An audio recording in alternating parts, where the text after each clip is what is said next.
Dave, how's it going? Great. How are you today, Lita? Oh, I'm just great. I'm just great. Thank you so much for coming on today. I was looking back, and I think it's been about a year since we had our last interview together. Yeah, I guess it has almost because the we met at a conference in Kelowna in April. Yeah, last Yeah, year. So wow, yeah, that year's gone by fast, and it we've sure has. we've had some strange things in the last 2 weeks. So we'll have to talk about. The world has sort of completely changed, but we'll It's get like through hard that. to believe the world from then till now. It's Yeah, actually slightly unrecognizable, isn't it? I know. No, Um, it's well, we'll get through this. yes, absolutely. And that's why you're here today. And so, in case any of you do not know who Dr. Harper is, he's a great, great, great friend of the Intentionally Bare Keto group. And we love him. And he has written an awesome book with his wife, Dale, BioDiet. It's an Right. awesome book, and I truly, truly love it. It's slightly ear dog because I've read it so many times. It's just such a great foundation of keto, and I recommend it in my group all the time. I'm always giving the link to this awesome book. And so I'm going to give a little intro for those of you who don't know Dr. Harper. Dr. Harper is a health science communicator, educator, researcher, consultant, and advocate for evidence-based public nutrition. Dave is a professor of kinesiology at the University of the Fraser Valley, where he teaches courses in anatomy, physiology, pathology, and sorry, contemporary health issues. He has a Ph.D. from the University of British Columbia and a postdoc from the University of Cambridge in comparative physiology. So that's a mouthful, but so much you have so much behind you, Dave, is just unbelievable. And his book BioDiet is available on all platforms. Like, I bought mine on Amazon, so you can get it on amazon.com, amazon.ca, from stores, online, ebook, and now audiobook. And Dave was just telling me that he and his wife Dale actually did the narrative on the audiobook, which I totally love because your voice is awesome. I've heard also Dale's voice. So I bet you guys had a real hoot doing this, hey?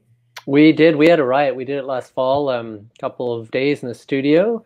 I just loved it. Dale has a much better voice than I do, but I just love doing it. I thought it was a lot of fun. Thank you very much for that very flattering introduction. Not needed, of course. And I apologize for the lighting and such here. We have a sunny day in Vancouver, which is nice. Unfortunately, none of us can go outside because of COVID-19. But normally this is my office. But I recently returned from giving a talk at Low Carb Denver last weekend, and because I had come home from the United States, I'm in 14 days of quarantine, so I'm halfway through that. And this also doubles as our guest room, so I'm now on the couch for another week, and being a good citizen, staying home. I don't go out, and staying as far away from Dale as I can in a 2-bedroom apartment. So that's why there's a bed in the background there. It's a Yeah, little, and the lighting, I'm sorry, is not great. that's But okay. But you're yeah, absolutely doing the right thing. And thank you. I just want to say yeah. thank you for doing the right thing.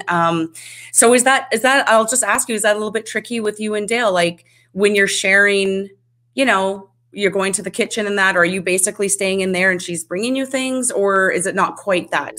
Not quite like, I mean, I'm a biologist anyway, so we have the disinfecting wipes we're using all over the place, and we are keeping our distance from each other, which is a bit tough because we kind of like each other. Um, and but I don't have any symptoms of anything. I'm not worried about that. We're just doing our part to keep Sure. get that R number down near zero, as close to zero as we can get. Yes. And it's not so bad because you know what, if you don't like doing this, then never write a book, because this is what we had to do for about almost a year and a half. We just never went out. We were just at home writing all the time, and so for me, and I work from home, this is not all that unusual. I just haven't been out for a couple of days, and that's unusual. But I'm fine working from home, and it's not so bad. If you think about it, those healthcare workers, those brave healthcare workers who are you know, they're risking their lives and their families' health to go and help others and to try and stop the spread of this virus and help people. And, you know, all we have to do is sit at home and watch TV. So, I mean, it's really easy. It's easy for us to do. 100%. And we're doing the same thing. It's been about a week for us as well. And we're just staying at home as well. I mean, we go outside for walks and things like that. And we're not on like self-isolation, quarantine or anything like that, but we're just staying home. We're not going shopping. We're not, you know, we're fine here with our supplies and things like that. So we're also trying to do our part because the more people that stay home, the better. So absolutely. No, just, it's, you know, we got the more we do this now, the less we have to do it later. So exactly. I totally agree. So that's kind of what I want to talk to you about today, because, you know, we're dealing with something that's just, you know, it's actually mind-boggling. Like, I mean, I don't think any of us have dealt with anything like this. Like, I don't know if anyone around, you know, that's alive now has ever dealt with anything so big like this. And it's like people are confused. They're not even totally sure exactly what we're dealing with. You know, I'm just wondering if you could give us just a little bit of background. You know, you're so good at explaining things in sort of an easy to understand way of what we're dealing with here. Oh, well, thanks. Maybe that's the teacher in me, but yeah. Well, what we're dealing with this is not new, and it's not going to be the last time we have to deal with this. So this isn't a one-off thing. This is, you know, we're so good at creating a world that's very comfortable and very predictable, and this is just a reminder that Mother Nature is bigger than all of us, and that from time to time things will happen that we have very little control over, and we just have to respond to. And you know, I think it was Stephen Hawking said intelligence is the ability to adapt to change. So this is going to be a big change, and we'll see how we adapt as a species, as society. I think we're doing a pretty good job so far, but there are limits. We don't have answers for everything. Right. There are periodic viral and bacterial infections that spread throughout the world. You know, the plague was the worst one, and we've had smallpox, and we've had even recently dengue and Zika and Ebola, and we had something very similar to this about 15 years ago with SARS. Yeah. And this really is SARS. I mean, that was the SARS-CoV virus, and this is the SARS-CoV-2 virus, so it's very similar, a coronavirus. So this is it's not a new normal. This is just the first time we've really been tested since probably 1918 with a global pandemic that has a high mortality rate. And so I think, you know, in a way, Lita, this is kind of like, we're going to get through this okay. People are going to pass away. People pass away from infectious disease all the time. Let's not forget that there's maybe 10,000 or so people have died from this. 25 to 35 million people died from HIV/AIDS. So, yes. so let's just keep this in perspective. What we're trying to do is we can't contain this. It's out. So now we're trying to mitigate the consequences. So what we're trying to do is as best we can keep people from spreading it, keep people out of hospitals, and if they're in hospitals, we're trying to prevent them from getting into serious shape where they need a ventilator. So we're trying to reduce the burden on the healthcare system, and if we do that by, you know, socially isolating or physically isolating for a while, then we can do that. We absolutely can. You know, if everybody behaves themselves and they're thinking more socially and not selfishly, then it can be done. Yeah, absolutely. Yeah, we have to think of we, not me.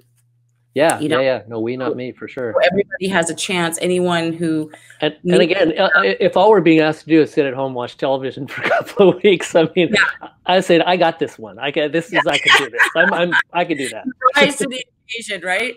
Yeah. Well, there's lots of ways to entertain ourselves. We can talk about some things we can do at home maybe a little later, but so what would you like to talk about in terms of like keto and the COVID-19 and? Well, I mean, I feel personally that, you know, being a keto person is probably the best way, you know, to keep our immune systems good and stuff. And it's, you know, it's our lifestyle anyhow. But I thought maybe you could talk a little bit about, you know, what that looks like as far as, because, you know, there's some people that they're low carb, but maybe not low carb enough. I don't know if there's a difference for the immune system. Is there a benefit to being more on the keto side and less on the low carb side, if that makes any sense, like being closer to true keto. Sure. Well, let's start with the, I think that I wouldn't be doing this. I wouldn't be doing this research and writing books on ketogenic diets if I didn't think it was a good solution for most people. And let's start with the premise that, not everyone should be on a ketogenic diet. There are some contraindications, which I discuss in the book. And it doesn't work for everybody, but about 7 out of 8 people would benefit.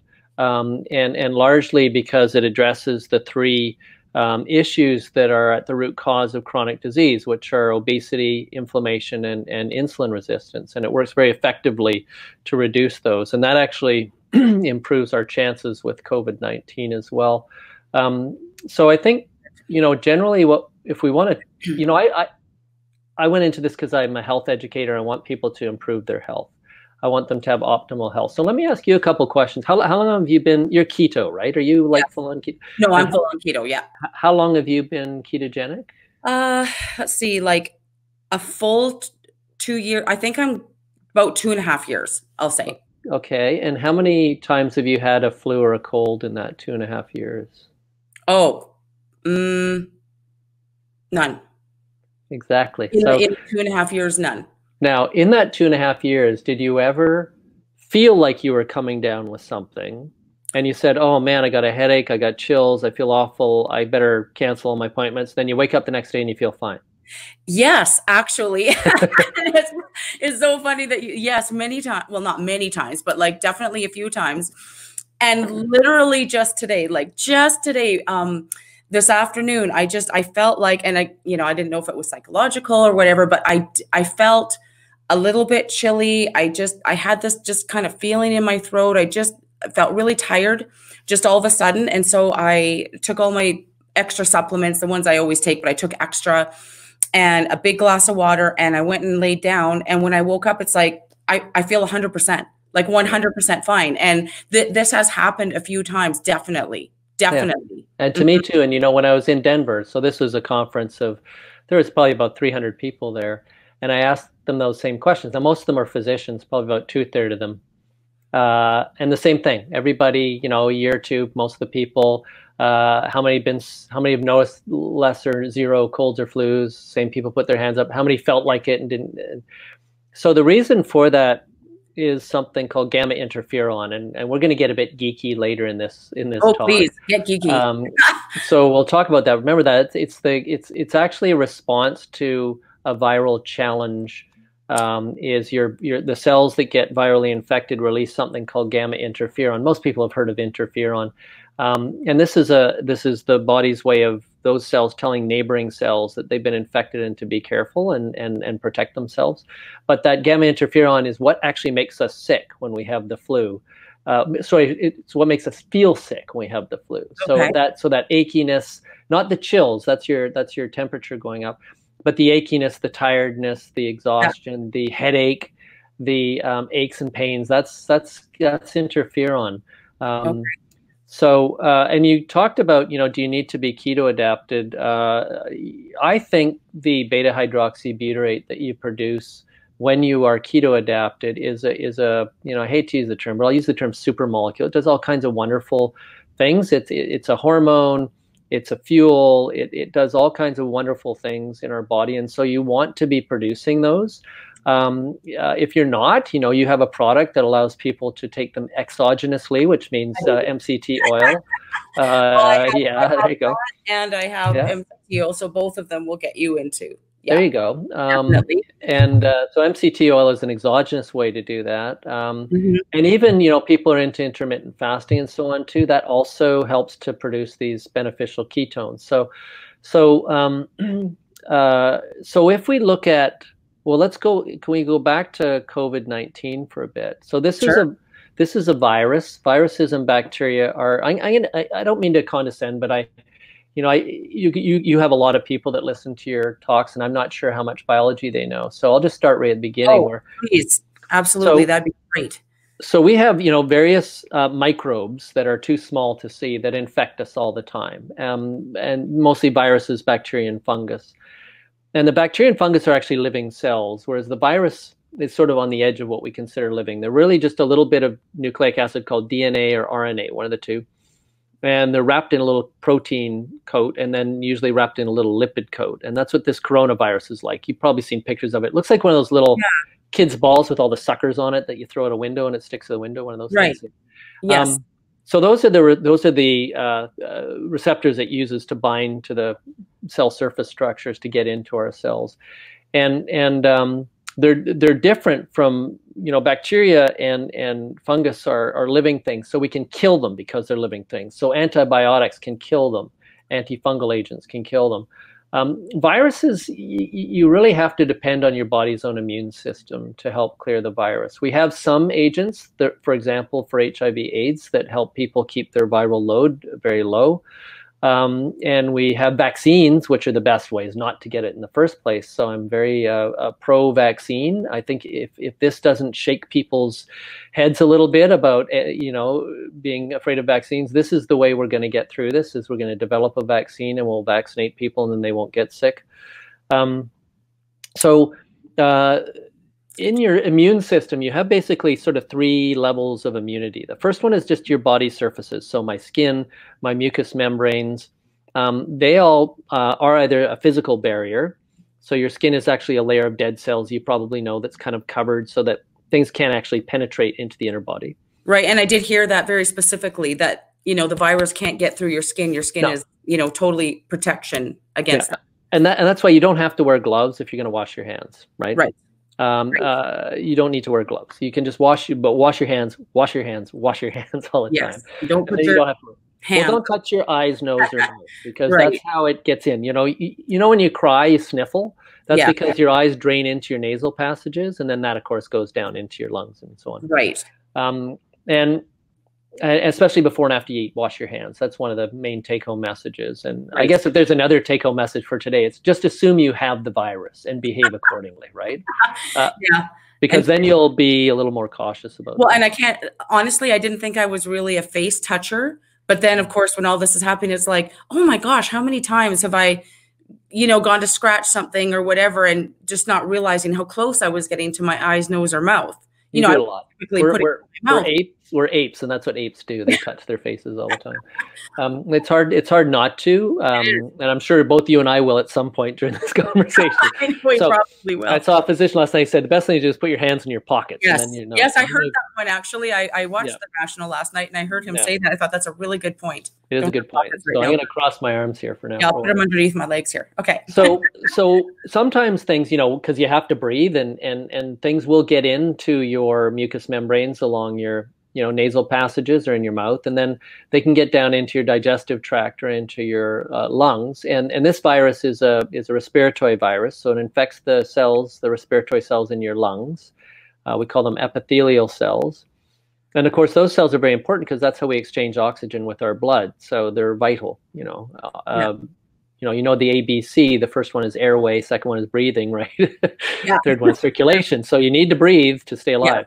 Right. And so we have, if something gets in, we have a second line of defense.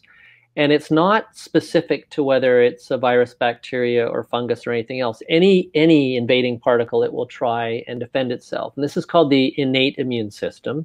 And it consists mostly of white blood cells, in particular macrophages, and then the secretions of cells, which are called cytokines and chemokines. And this is kind of like a chemical cellular dance that is, a front line of defense against anything getting in. And inflammation is the biggest innate response that we're familiar with, is that inflammatory response when we get a cut or something like that. Right. It seems like a ketogenic diet actually has a very positive effect on the innate immune system, but we'll come back to that. Okay. Then if things persist, now the good thing about the innate immune system is it acts very quickly. So immediately, within seconds, it'll react to any invading particle. If things get past that, or they get established in our cells, then we have to depend on our adaptive immune system. And this is really this amazing biotech lab we have inside our bodies that produces antibodies are the key agent. There are special cells that can go and kill virally infected cells and cancer cells and so on. But the main one are these antibodies that are produced. And the antibodies are specific now. They're designed for one particular virus or bacteria. And so when you get a COVID-19 infection, if you breathe it in and it gets established in your lungs, that will trigger that adaptive immune response. And eventually it will produce enough antibodies to kill the virus and clear your system, and then you'll be fine again. And the thing about that is it's slow to react. It usually takes 2 or 3 days before it starts reacting, and you'll notice that. You'll get what we call swollen glands, which are actually lymph nodes. Okay. That's actually where those antibodies are being produced by cells called B cells in there. And so that's a good thing. That means your immune system's responding. Okay. And then usually, a week, 10 days, 2 weeks later, it'll clear the virus. It takes a while. But once that gets going, that will work. I mean, it works on colds and flus and so on. Now, sometimes it's not capable of doing that. And so if we look at COVID-19 in particular, if we go back and start with those people who succumb to the disease, they are not young. There are some exceptions, of course, to all this, but they tend to be old and quite old, over 80 typically. They tend to be smokers or ex-smokers. They tend to live in areas with high pollution, like in China and in northern Italy. And they tend to have what we call comorbidities, which are other diseases. They call them underlying diseases. And these are typically cardiovascular conditions like high blood pressure or cardiomyopathies or diabetes.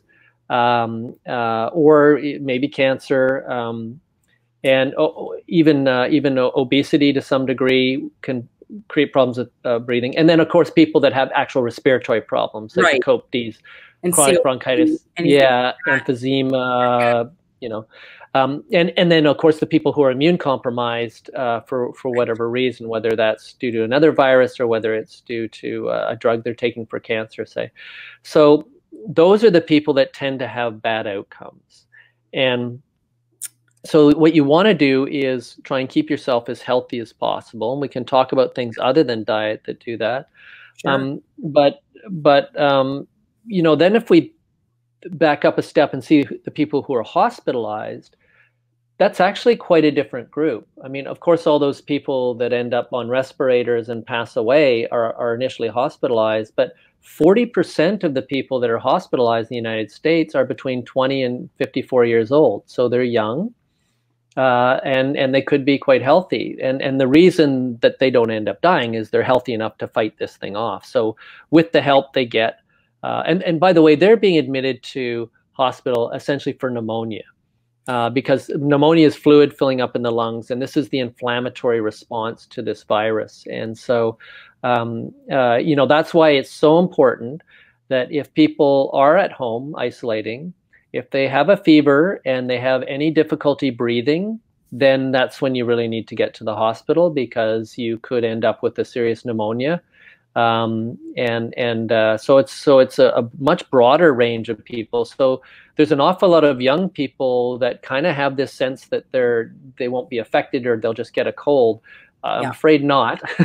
You might end up in the hospital, and we know from SARS that you could end up with permanent lung damage as well from this virus. So yeah, I have heard that there's 20 to 30% lung damage for the rest of your life, and young people can get it too. Like a lot of them, I'm seeing it on the news like everyone else, and they think they're immortal and it doesn't matter, it's not going to affect me or whatever, even beyond the part about the fact that they can be carriers, but even they just see it as it's not going to affect me, but that's actually not true. I mean, they should be definitely careful too. Yeah, on a personal level, that's I'm just talking about what affects each individual, but on a social level, for sure, in Italy, they're thinking about 50% of the transmission were from people who are asymptomatic. So again, don't be selfish. Just assume. That's why I say assume you have the virus and act accordingly. So don't. Actually, it's a really good point. Yeah, don't go around your grandparents. Don't go to places where people could contract it. Just assume you have it. Just assume.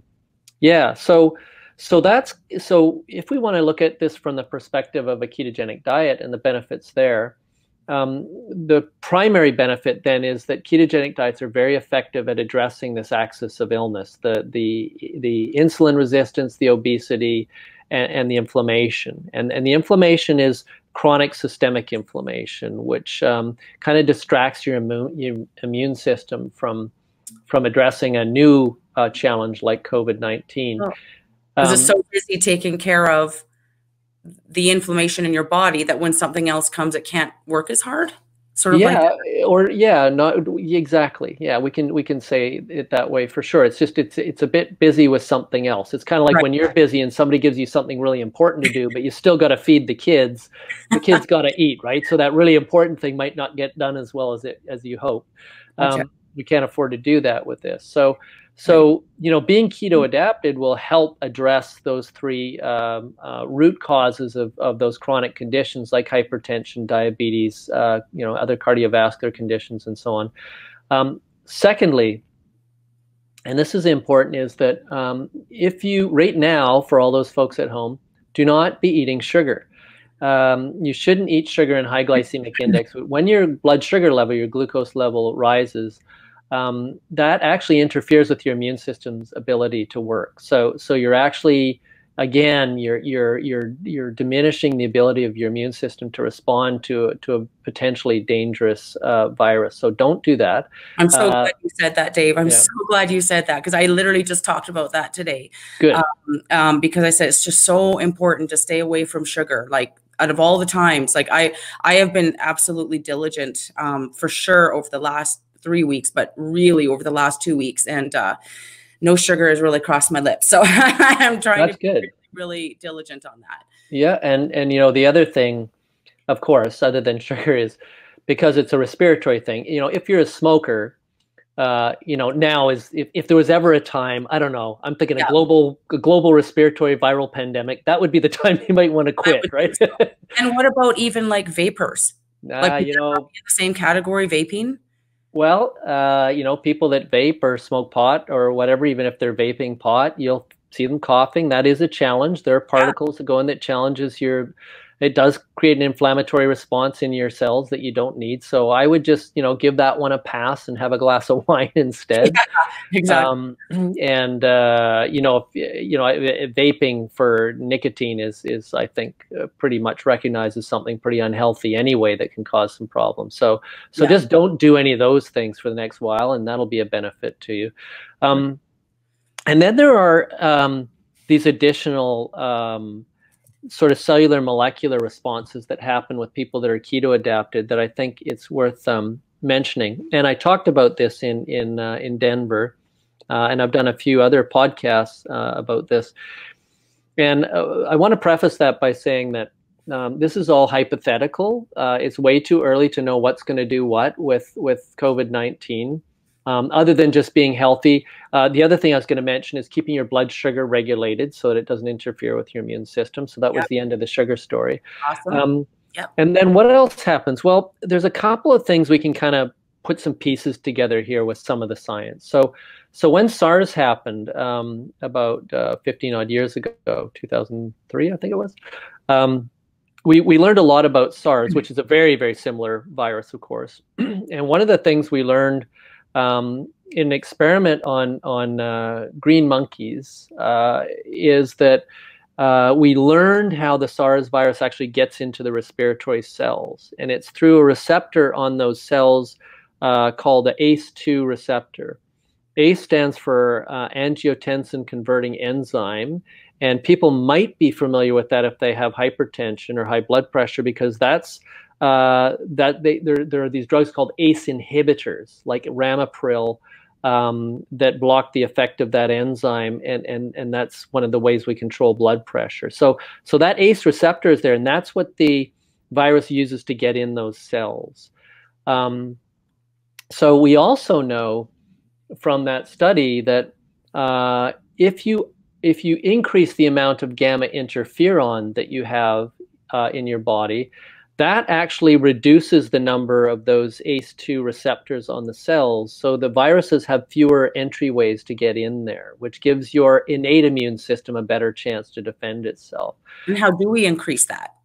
Well, you may have, well, it's the virus, it's your body, your body will do that. That's the interferon we talked about. That may be what made you feel kind of logy, this afternoon, is you may have had a bit of a challenge. Might not have been COVID, could have been anything. I could have been anything, but I definitely felt something. I was, you just kind of go, oh boy, what's happening here? Yeah. And then after it was like a 45-minute nap, and I woke up and just went, oh, I feel totally fine now. And that's my experience anecdotally, again, with keto adapted people, is that's why they don't get sick. They get exposed to the same viruses as everybody else, but their innate immune system responds quite quickly and prevents it from getting a hold in your system. So that's one of the things. Now that you were mentioning, how do you get more gamma interferon? Well, we did some work at the BC Cancer Research Center, Terry Fox Lab. We took some keto-adapted people, we compared them to the regular population. And what we do with our studies is we take white cells out of the blood. So we take a blood sample, we take the white cells out live, and then we get a baseline reading, and then we challenge them with a bacterial challenge and a viral challenge. So we actually expose them to these viruses and bacteria independently. So the bacteria is E. coli. The virus we use is herpes simplex virus, which interestingly is the same virus they used in this 2006 study to look at how SARS gets into the cells. So it's kind of a proxy, and this is a pretty good proxy for a cancer challenge as well. Oh. And what we saw was 6 cytokines and chemokines were upregulated. In other words, the response in terms of the release of those chemicals was more profound than the control population who are not keto adapted. And what we saw was an increase in this gamma interferon, which is really interesting. So there is this really small pilot study showing that people that are keto adapted have an enhanced gamma interferon response. Put that back with this green monkey study to show that downregulates the receptors, these ACE2 receptors, on the respiratory cells, so that means that doesn't get a chance to get a hold of you. So that might have been what you actually felt this afternoon happening. And then there was another study by a Yale group just last November. Now this is looking at influenza virus, and there's that H1N1, which is a very deadly influenza virus, and they were using mice. So again, different virus, different animal. But similar, we use those animal models because they reflect the human model pretty well. And what we saw was, again, so they compared the mice. Now these are genetically identical mice, and this is a virus that will kill those mice. So when you take the control group and you expose the virus to them, the mice die. They had a keto adapted group, and they didn't die. And I don't have the numbers, the percentage, but they lived in good numbers, like very significant numbers. And again, a small study on mice. But what they found was that in the lungs, there's an activation of these things called gamma delta T cells, which are another immune cell that kind of have a foot in the innate camp and a foot in the adaptive camp. And again, this was an elevated response to an influenza virus, which is a respiratory virus, not dissimilar to a coronavirus. So if you put all that together, you've got the improving your cardiometabolic health, you've got regulating your blood sugar, you've got these at least 2 different pathways by which we think keto adapted animals and people can respond. And by the way, those mice, it wasn't exogenous ketones, because they tried that too. You had to be keto adapted in order for that response to be valid. So all of that seems to indicate that there might be some, it's an avenue of research, but there might be some benefit to being keto adapted to protect yourself from this COVID-19 infection. And, for me, so far, touch wood, so far so good. Me too. Yeah. And, I would like to know if any of your keto adapted folks do come down with it. I'd like to know, because I'd like to know what their symptoms were like, and if they experience very mild symptoms. You may still, you'll probably still get exposed to this. They figure about half the population will be exposed. Sure. And you may have an immune response that, like you just had, which is you feel kind of crappy for a couple hours, then you feel fine. You might get a mild cold, you might get a more serious flu, but it seems to work at the innate level. So that's the level before you get really quite sick for 2 weeks. So let's just hope that's true, and at some point we may have some more evidence to indicate the benefit there of a ketogenic diet for infections. Well, I'll definitely keep my eyes and ears open for anyone in the group. Sure. That, you know what I mean? So that I can put them in touch with you, and it'd be kind of interesting for you to, you know, ask some questions and things like that. Because I mean, at the very, very least, even for people who are watching that are, maybe you're not keto adapted, maybe you don't even do keto, but at the very least, stay away from sugar. I mean, that would be, that'd be the very least, right? But I think living the keto lifestyle really gives us, I feel, the best advantage, I guess. Well, I think it's the way to good health for most people. I'm a health educator. I wouldn't have written the book if I didn't think people would benefit from it. And, you know, I'm trying to help women with metastatic breast cancer. That's my area of research, but I'm trying to also help the general public to be healthier. And so if you can address insulin resistance, obesity, and chronic systemic inflammation, right now we try and do that with drugs, and they only manage that. They don't address the root cause. But a ketogenic diet will address those three factors, and I think it will reduce your likelihood of chronic disease, diabetes, cancer, cardiovascular disease, by about 70%. And as we discussed just now, may give you also some additional benefit to protection from infectious disease. Think of the savings to the healthcare system, right? Yeah. Oh, absolutely, for sure. You had mentioned when you were talking there, you said there were some things that even besides a ketogenic diet that could be beneficial. Sure. List any of those. That would be really helpful for people, I think. Yeah. Well, be great. I've got kind of the basics, and then I've got kind of a fun one we can run with. Yeah. Okay. So the basics is, you know, good health is really easy. It's sleep, food, exercise, and good hygiene, and I include sleep hygiene in there. So, you know, getting adequate sleep is important. And I kind of view everybody out there, we're all in the same boat. We're all kind of stuck at home. So there's no reason why you can't go to bed and get up at the same time every day when you want. You can, nobody's going to work. You can pretty much arrange your day, unless you're a healthcare worker, you know, in which case you really need that sleep. Sure. So get good sleep, you know, get the screens out of your bedroom, you know, no screens in the bedroom, try and go to bed at the same time, get up at the same time.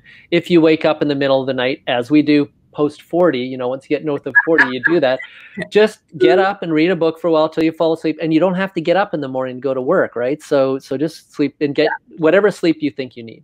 Right. So that's one thing. The second thing is to get some exercise, and that's a bit of a challenge. But there's lots of, you know, home videos. I would recommend doing, you know, some yoga, Pilates, that sort of thing. Yes. If you can get out by yourself and go for a walk and get some fresh air, that's great. One thing I would recommend you don't do is strenuous aerobic exercise. And the reason for that is a challenge to your lungs. I mean, when you really push yourself exercising, it's great. You get more fit. But you have to remember, the reason you're doing that is you're challenging your body. You're actually damaging your body to ask it to get better. We don't want to be damaging our lungs right now. So any of these, you know, marathons, really pushing a run or bike ride, you know, the hills and that sort of thing. Sure. If you feel like you're breathing really, really hard, you're probably causing some inflammation in your lungs or damage. And we do know that people that exercise intensive aerobic exercise, have a significantly higher rate of respiratory disease, respiratory infections, right? Interesting. I don't think a lot of people know that. So no, I've actually never heard that. So what you're saying, aerobic exercise is bad. No, I'm just kidding. No, I'm just saying, just back off, back off, and just go, you know, get some exercise for sure, but don't push yourself right now. You know, you got lots of time to do that in the post-COVID era. But right now, go easy. And then, you know, there are things you can do at home. Lots of people can't get out that much, and they can exercise. But try and keep your core strong. You know, that's good. And that'll help you sleep better, too. The third thing that's kind of obvious is to try and manage stress. Now, you know, we've got economic issues. We've got healthcare issues. We're working our way back down Maslow's, you know, hierarchy, right? To the basic, you know, do I have a place to live? Am I going to have food? You know, so that, you know, as you go down from self-actualization to the basic needs, you get more and more stressed about this. And I think it's important to keep what you can and can't control in context. So much of what's happening out there, we have no control over. All we're asked to do is stay at home and watch TV. So we'll do that. But don't worry too much. You know, you're just going to have to let the folks out there figure out the economy and figure out the jobs and figure out, and they're very capable. You know, we're lucky to be here in Canada. I have to say we have really, I mean, I think our leaders, all of the leaders of all the parties have worked together collectively. Our public health officials are fantastic. I agree. Our healthcare workers, you know, we're often by our cousins to the south criticized for our healthcare system. I think it's paying off in spades right now, and I think we'll continue to see that. So don't worry about that. You know, if you can't control it, don't worry about it. What you can control is, you know, self-isolating and looking after your own health and looking after the people that you live immediately with and your neighbors if they need your help, you know. Yes. But maybe now is the time to learn meditation or something like that. I mean, people say, well, I don't have time to meditate. Well, folks, you got lots of time right now. I meditate, I do yoga. I've been really getting into even just regular stretching. You know how often you just don't even stretch, you know? And so like if I'm even watching a movie or something like that, I'll actually get on the floor, and while I'm watching, I'm just trying to stretch things out or whatever. And it really is a nice little release. It's a nice relaxation for the body. So I'm trying to do a lot more of that type of thing. Yeah, and I think that's great too, because, you know, we're going to have to change our behavior at home because, you know, we're not going out to get exercise, we're not going to the gym. So we're just going to have to, I would schedule that. And I think that's another sort of mental health stress management thing is have some routine and structure to your day. So get up, you know, make your bed, have a shower, put on clean clothes, because this could go on for a while yet. You know, we're going to be here probably at least till the end of April doing something like this. So this is going to go on for a while. Have some routine in your day and make exercise a part of that routine. So from 3 or 4 o'clock every day, I'm going to be doing my stretching and my whatever, and you'll feel better for it. So that's sort of the, you know, basic stuff anybody could tell you. But I'd like to share a little bit of an idea that I've had in my head for decades now, which is, again, about human health. I have this hypothesis or theory about human health that what optimizes our health and therefore optimizes our immune system. And by the way, your immune system is diminished when you're stressed, right? So you need to relax to allow your immune system to do its job. So that's why this, you know, meditation or relaxation exercise, distraction is all important right now. But my theory is that what makes us human, what separates us from the other animals, if you like, makes us healthy. So if we accentuate those human characteristics in our lives on a daily basis, that will also work its way through. Everything is connected. The mind and body is connected. And that will actually make us physically healthier as well. And if you think about it, and this isn't exhaustive, and, you know, we could argue about these till the cows come home, but the things that really separate us as humans from the other animals are, there's about 5 or 6 things. One is art. Okay. And art can be creativity. Art manifests itself in many ways, but this is just being creative for no reason other than being creative. Okay. You know, it's not to any end purpose. You're not building something. It's just art. So you could get online. You can go visit the Louvre right now online or something like that, or do something yourself. All you need is, you know, a piece of paper and a pen, and go out and sketch some trees or something like that. You'll be surprised how much that distracts you and helps you. And it doesn't matter whether you're a good artist or not. It just kind of a doodle. You know, like it's play. So play is fun, and it helps relax us. Okay. The next one is music. Yeah. There are lots of animals that make sounds, but they're all for purpose. We make music because we like the sound of the music. And so whether it's listening to music, turn off that 24-hour news stream and turn on some music, whatever it is that you like, whether it energizes you or relaxes you. And you know, I've got a guitar. I started playing guitar about, you know, almost 10 years ago, and then I put it away to write this book. I haven't touched it in a couple of years. Now's the time to get the guitar out, get the piano out, a drum, whatever, a kazoo, who cares? But try and learn some music, right? Don't just listen to it. But if you do it passively and you watch somebody else do art or music, that's one thing, but it's much better to do it yourself in terms of our own health. The third one is humor. And some animals, chimpanzees like to joke around, but they're pretty human anyway. But I think just humor, like even this crazy situation we find ourselves, if you can see a little humor and laugh a little bit at yourself, laugh a little bit at whatever it is, turn on a comedy. Sure. Eddie Izzard makes me laugh. Put one of his comedies and laugh, and you'll be surprised how much better you feel. And we've actually done studies to show that that they use humor with cancer patients because it improves their outcomes too. I've heard that. Yeah. Yeah. So humor is really important. And then we have, I see your little, is it hello behind there? I can't see what it is. Yeah, it's hello. So that's symbology, and we're the only species that uses symbology. So we create language. If you look at that, like I see those, and that, I can read it out loud as a sound, and then that becomes an idea in my head. So this idea of reading and symbols and language is important. So read, don't just look at videos all day, but read a book. Lots of great books out there. Write a book. That's even better. Use your creative ability and write. Read this book. Seriously, you guys Thank you. Time. Read this book. It's the best book. Thank you. I love you. That's great. But also language. So another great time. I mean, we're in Canada. How's your French? Like if you're English, learn some French or Spanish or Italian or whatever you want to learn. Yeah. So you could spend an hour a day. If you're going to be doing this for the next couple of weeks, you can spend an hour a day just doing some French or whatever, and learn a language. And then the last one that sets us apart is some animals do have language, but it's kind of different than what we're talking about with the symbology, especially. So reading's important. The last one is mathematics, and I throw kind of puzzles and games and things in there. Okay. But math, math can be kind of fun if you're thinking about math you learned in school. I'm thinking about numbers. If there is a music to the universe, it's all done in numbers. And so learning to love numbers and have fun with them, whether it's, a Ken or Sudoku or a crossword puzzle is kind of similar.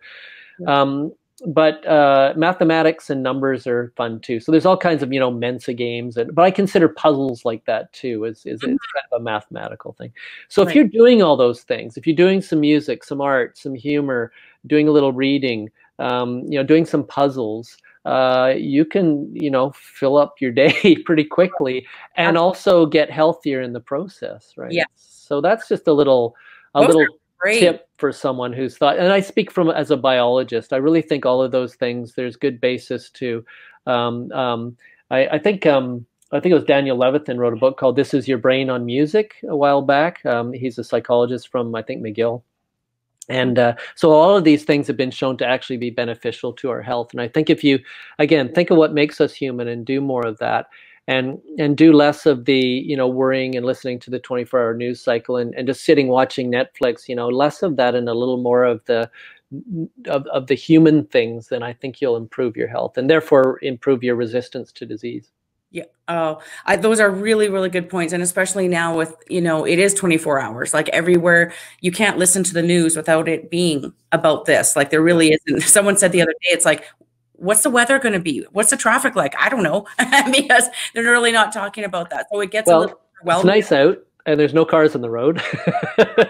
So you don't have to worry about that. No, we're kind of limiting ourselves. I listen to I'm a health educator and I have to kind of be up on this stuff as well, because I also do this for your listeners in the west of Canada. I do the Sunday night health show, which is on the Chorus West Radio Network. I do it every Sunday night with Maureen McGrath. And what time is it? Well, it's different times in different provinces, but 8:30 is when it's on in BC, and then so you can figure out accordingly in the other provinces. It's on Alberta and Manitoba. I'm not sure if there's actually an affiliate in Saskatchewan or not, but I have to be up on this stuff. So I watch what the Prime Minister has to say in the morning and the follow up, and I listen to the news at the end of the evening. And I dip into the U.S. news to see what's going on there, because it's quite a different way that they're presenting that. I mean, some real differences are coming to the forefront of differences between Canadians and Americans are dealing with this crisis. Right. And I don't mean to demean the Americans. I'm actually going to give them a huge compliment. Is a lot of the discussion there is, okay, we have a huge problem here. let's innovate our way out of it. So they're looking at vaccines and treatments and how do we get that out. They're doing less of the sort of public health kind of messaging that we're doing and leaving it up more to the states and the individuals, because it's what is it, peace, liberty, and justice. No, what are ours is peace, order, and good government, right? Theirs is freedom. I can't remember but it's more individual based. Sorry, I shouldn't have started that if I couldn't have finished it. It'll come to me. But it is more individualist, and so people are, you're sort of it's up to you to sort it out. But when times are tough, man, Americans, they'll produce, right? And they will pour money and time and effort into finding treatments and a vaccine, and they'll do it, right? They'll do it. So I really encourage that. But if you watch the American television, that's a lot of what their discussion is about, aside from the political sniping. But remember, again, they're in an election year, so that's to be expected. Yeah, that's true. So I do that, and then I listen to Dr. Bonnie Henry. Yes. Here in British Columbia. She's our provincial health officer. Right. If anybody's listening outside of British Columbia, just Google her and go watch one of her presentations. She's awesome. Well, I also do some lecturing in design thinking and teams and leadership. And I define a leader. There's 4 qualities to a great leader, and that is vulnerability, accountability, authenticity, and empathy. And you just have to watch one of her 315 updates every day, and you will see all of those in spades. And that's why everybody in the world that looks at her goes, "Oh my God, she's fantastic." Yeah. And so I just have so much respect for that. And then that's it.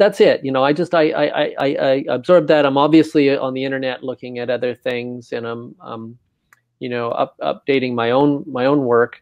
But I'm trying to, we have a puzzle. I haven't put a puzzle together in years. So we've got one of those, those fine arts puzzles, and we're doing that. And we're, how many is my it? wife and I, Dale Drury, she's my co-author. Oh, it's 1,000 pieces. Yes. I was going to say, I like 750. Yeah. Okay. Those ones, they're pretty tiny little pieces. And we take the time off, we go out I can only get fresh air on our deck. Fortunately, we have one. So we go out and have a coffee out on the deck. And so we do have some structure and routine with our lives, but we're not just fretting about this virus, because I'm doing everything I can, which is really to help educate the public. And when we can, we'll get out there and help. Obviously I can't go out right now, but we'll go out and help in our community. But you do need to look after yourself as well. And I think the first thing about looking after yourself and your family is your own health. And so that brings us back to square one, which is that a healthy lifestyle is the way to good health. And right now, assume you have your virus, wash your hands all the time, and make sure you get good sleep, make sure you get a bit of exercise, stay away from other people. And then I think, a ketogenic diet is a good, if you haven't adopted one now is a good opportunity to give it a go, because it takes a couple of weeks to adapt, and this might be the good time to do it, because you're going to be at home making food anyway. So you have much more control over what you're eating when you do that. Absolutely. I totally agree. And one of the topics that has come up in my group a few times, because, a lot of people, and myself included, were stress eaters. So, in the past, I would have gone for the really bad carby stuff, but I don't do that right now. And I found that my stress and anxiety levels and things like that are just so low because of the way that I eat. But there's some people that, and I don't know if it's just because maybe they're not keto adapted yet, because a lot of people, they'll do, they do it low carb, they call it keto, but it's not quite. So their insulin levels are still too high. And so then when things like this happen and they're really stressed, they want to navigate towards these foods. And, and I hear that, and I encourage people to try to, not do that. But what advice would you have maybe for those people that are like, well, I don't care, I'm just so stressed out, I just had a big bag of chocolates and whatever, like, is there any advice for people like that to try to help them, not go that way? I get that. I get everything you're saying there. And I think we all tend to that to some degree, right? Some of us come home and we're stressed. We eat. Some of us stress. And we have a glass of wine or whatever it is. You know. Yeah. I think it's important to remember that these are extraordinary times right now, Yes. and the next 2 weeks to 2 months could have a profound impact on your own health and the health of your family, and that you need to do everything you can right now to optimize your health.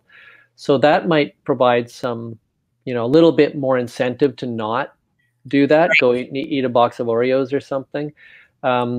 Keep in mind that when you're raising your blood sugar levels, you're essentially lowering your immune system. So just keep that in mind. That Oreo is going to make me more susceptible.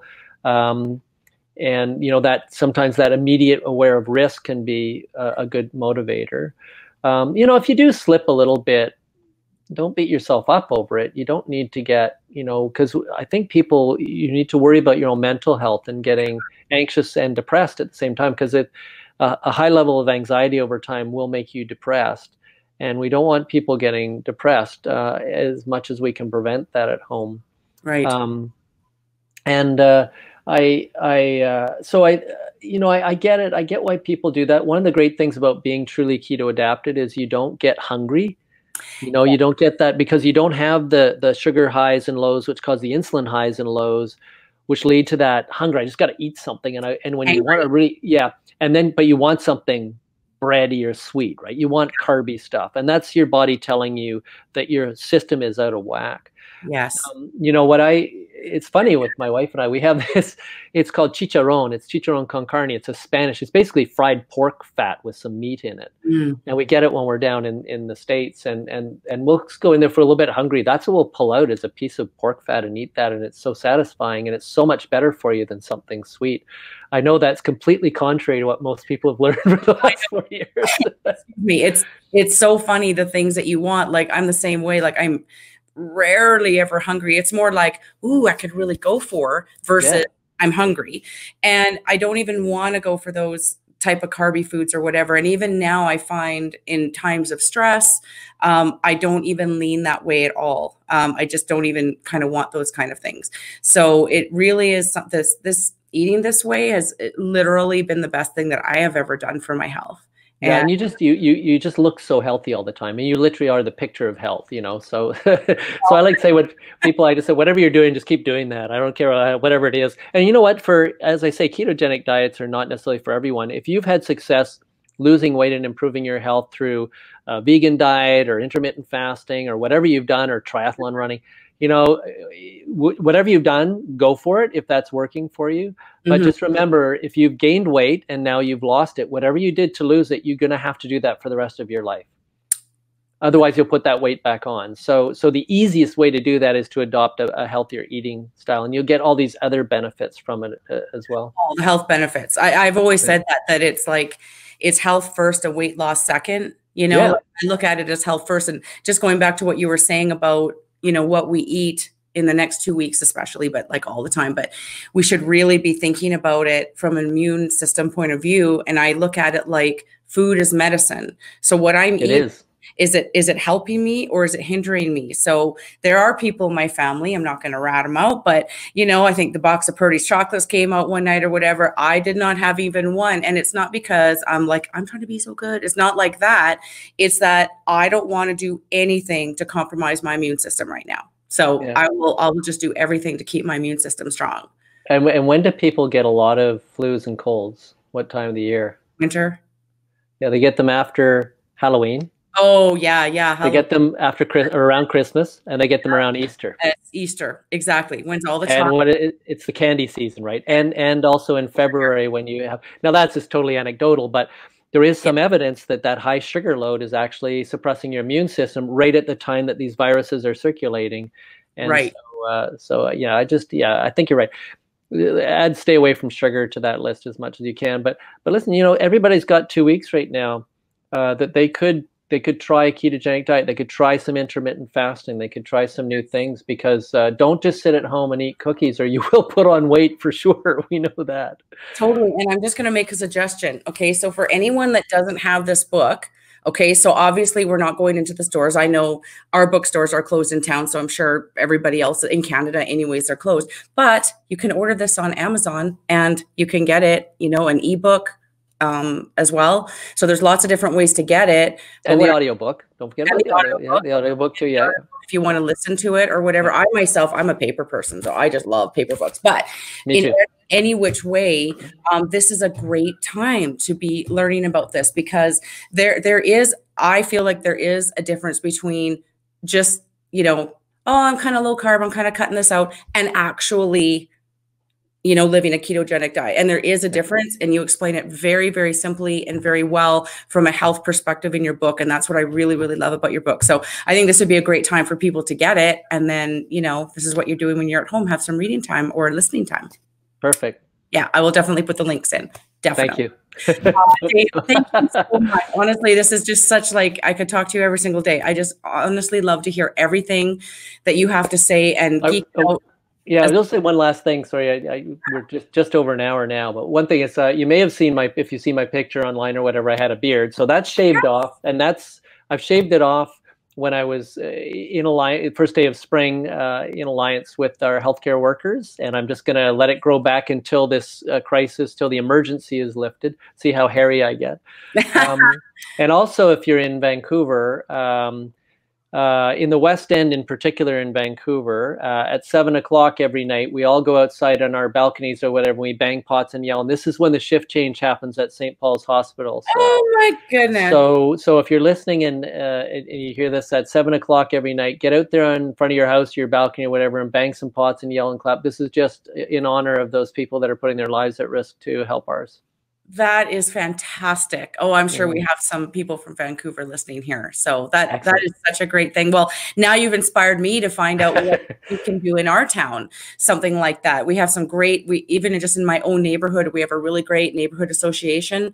And then there's those of us that go on there to say, you know, like last week I went out to town. Is there anybody that needs anything? I'm going in. I can just drop it off at your door. Like things like that, which are really helpful to other people. But I love the banging pot thing. I'm not sure if they would hear it from our hospital, but on a mountain they might be able to. But I love that idea of supporting our healthcare workers in any way we can. I think that's awesome. And the talk that I gave in Denver, that's on Diet Doctor now. I know there are friends at Diet Doctor. I think you have to be a member there to be able. But once they actually provided the feed, and I'm on in the Saturday morning feed. First thing Saturday morning. And then that's all going to migrate over to the low carb down under guys in a month or two. And so you'll be able to watch that link. I'll put it up. If anybody out there wants to connect with me, and they haven't, because I know lots of your followers have, it's on Facebook. I just go by Dave Harper. And on LinkedIn, I'm Dr. David G. Harper. That's more the professional name. And then our website is biodiet.org. And we've got lots of shopping lists, and my wife Dale, the co-author, she's got hundreds and hundreds of curated references that are consumable references. Like they're not like science papers; they're more like the newspaper articles about how ketogenic diets are a benefit. And all the diagrams from our book and that axis of illness, that's all available under the resources tab there. And you can order the book actually through our site. We'll link right into. Oh, okay, great. Well, we'll get biodiet.org, and then our social media handle is #BioDietBook. And our website, our Facebook page for the book is just BioDiet. So BIODIET. Right. Oh, that's awesome. Well, we'll make sure that we get all the links in there, and I'll get them all from you so that we can get it in accurately. Sure. But that's fantastic. That's awesome. Really great resources for people. I love your website. Actually, you've got some, I think I saw a lot of really great quotes on there. Yes. Yeah, those are all, we call them pull quotes. So they're quotes from the book and you can, if you're a student or whatever, you can use those in your presentations freely. Yeah, just so you know, I've actually used some of them. I don't know if you've seen them, but I've used those quotes, and I put your name on it. Great. But I've used them in my group because they're fantastic, and I quoted it right from the book with your name on it. So yeah, they're awesome. Fantastic. Thanks. Thank you so much. This was so fantastic. And everyone just got so much out of this. They're just going to love all this information. It's very, very timely right now. Mm-hmm. And what I love about it is basically like a really great message is, what can we control? What can we control right now? So like you said, we can't overly worry and all that kind of stuff, even though the worry is there, but there are some really specific things that we can do to improve our health and will also make us feel empowered because we're doing something for our health. So it's a really great message. And for your health, the most important thing to control is what's on the end of that fork there. Yes. You have full control over that. Full control. Exactly. Oh, that's awesome. Thank you so much, Dave. Great chatting. I hope to see you again in person sometime soon. I know, definitely. Well, once this is all over, we'll definitely have to go to the same conference again. Yes. Yeah, really great to see you and Dale. Okay. Okay. Take care. Thanks so much. Bye-bye. Stay healthy and happy. Yes. Thank you. Take care. Bye-bye. Bye. Hey guys, before you go, hit the like and subscribe button if you haven't already, and hit the bell notification so you can be notified every time we have a new video posted. Also, down in the description, I will have links to everything that we talked about in our chat today, including information on how you can join my Intentionally Bare Keto support group. See you next time.